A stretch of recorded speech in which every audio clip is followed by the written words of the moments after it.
léeg-léeg ma tuubal jinne mu ne ma tudde ma Ousmane Sonko. Allahu akbar.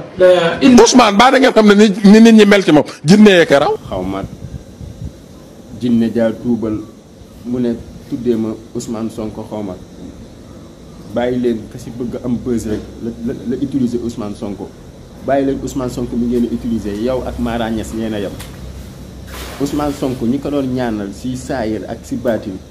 bi dara doonulee dara bi mbir mi di doog a tàmbali ñooñu ba léegi ñu ngi ak moom te kenn déggu leen waxuñu la jëm si moom waxuñu nekk fii di xaabaabal naan ay Ousmane Sonko gisal naa ko lii gisal naa ko la téye leen li ngeen gis dégg ngeen Ousmane Sonko ñi kaa taxaw si baatin